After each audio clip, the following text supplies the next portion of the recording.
Hi, in today's video, we're going to explore the question, how can persistence fuel a growth mindset?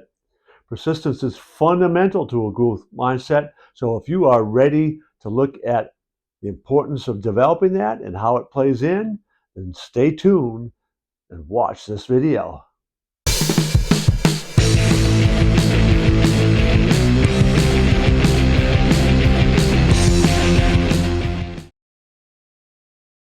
Beginning this video, we'll look at persistence, what we mean by persistence, and its deep connection to growth mindset. We're then going to talk about some strategies for cultivating persistence in your life. And we'll look at for tips for really incorporating that into your daily living.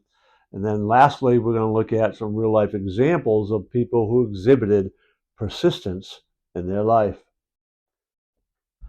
Persistence and growth mindset, they're intricately connected. We all know what a persistence is. It's that idea that you're going to keep working on towards your outcome, your desired outcome, your goal that you've set for yourself.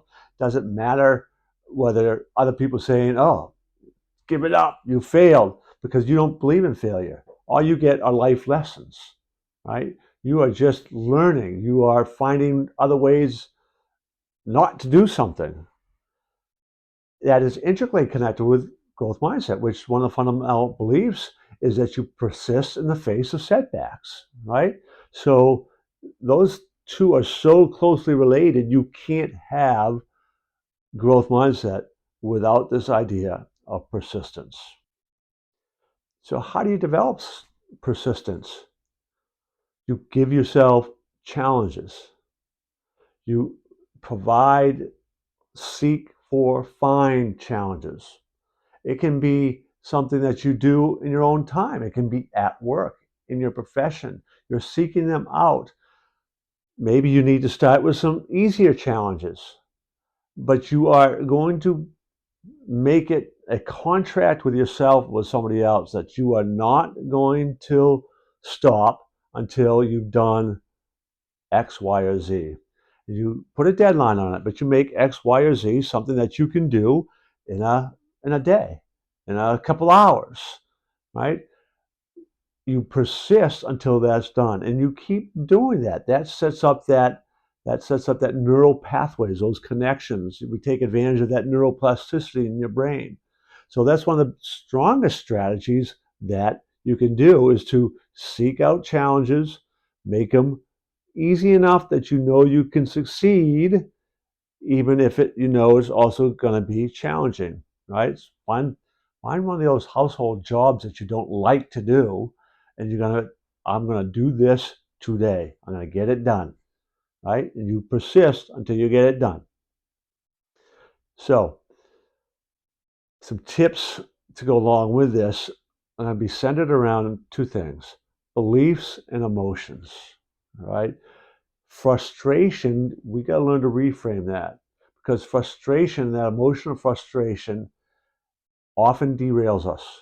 That frustration becomes too much. We get overwhelmed by that emotion instead of recognizing that frustration is a positive signal to you, because the frustration is telling you, is that part of the brain going, listen, you know how to do this. You can do this. And another part of your brain is like, oh, I know I can. I haven't quite got there yet. And that's where the frustration is. You're close. You're really close. So when you begin to realize that's what frustration is, that's what the signal is, that helps motivate you to push through. Sure, another tip might be walk away, do some mindfulness practice, some deep breathing things, come back to it, right? Take that minute break even. 1 minute break could be hugely beneficial uh, in being able to persist. Another tip is adapt some adages of your own, right? So you have like quitters never win, winners never quit. First you don't succeed, try again. Or here's one that I learned from some Navy SEALs: finish today, quit tomorrow, right? If you're in kind of a long-term kind of project that can get you down because the frustration builds each day, we're going to finish today. We're going to do what we can today. We're going to get done whatever it is we need to get done today. We'll give up tomorrow. Well, tomorrow never comes, right? Because when you get up, what do you say? We're going to finish what we need to do today. We're going to tackle this. Nothing's going to stop us. We're going to do this today. We'll quit tomorrow. Same thing happens, right? So that's a really powerful adage that you can develop into your life.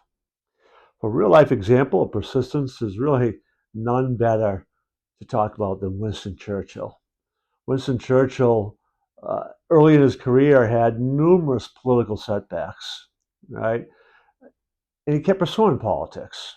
He really, there's a lot of questions about his ability to lead early in his career, to be that person who can get things done and motivate people and those things that good leaders and good politicians need. So he didn't have much success early in his life. During World War One, he had some. Gallipoli was one big one. He had some um, challenges there that really brought into question this ability to lead. But even before that, persistence was really epitomized in the Boer Wars, because he was a prisoner of war in the Boer Wars, and he escaped, and he hiked, marched, whatever you want to say, right? He escaped prison and went 300 miles to get to safety. 300 miles running for your life, essentially, right? Because escape prisoner, they catch you, it's not a good thing. That is persistence, but that's not all for Churchill.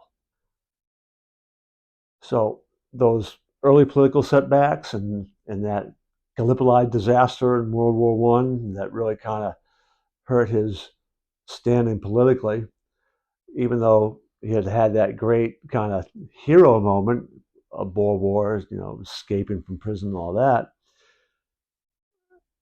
He kept at the politics, right? And he made rebounds.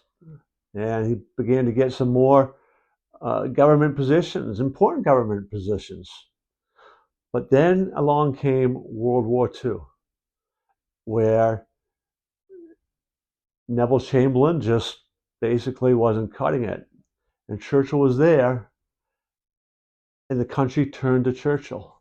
It was World War II that really cemented Churchill as one of these great leaders, as he rallied the British people behind tremendous odds. I mean, I don't even know how familiar some people are with what they went through in the early days of World War II with the Blitzkrieg and the constant bombing of London and, the fear that the Germans were going to be invading at any time. And Churchill rallied the people around it. They looked to him for leadership, and he provided. And then he and Roosevelt and Stalin, right? Those three began to work to figure out how to defeat Hitler. So all those early political defeats amounted to nothing, really, in his view, as he kept persisting and he became prime minister. But then, after World War II, he kind of got ousted, right? But he was still kind of behind the scenes in the backgrounds and all. And he became prime minister once again in 1951, right? So constantly, Churchill was facing adversity and struggles, and he even battled with his. He had a name for it, but it was depression, right? He battled depression for a long time, and he kept pushing it away. He kept fighting it. He kept doing what he needed to do to rise above it. All of those things, from the political, from that escape to prison camps, to leadership during World War II, to being ousted from prime minister, to go back to prime minister, all those things are the epitome of persistence. As always, I encourage you to subscribe to our channel, check out our other videos. One in particular you might be interested in checking out is how can responsible risk-taking fuel your growth mindset? So check that out today.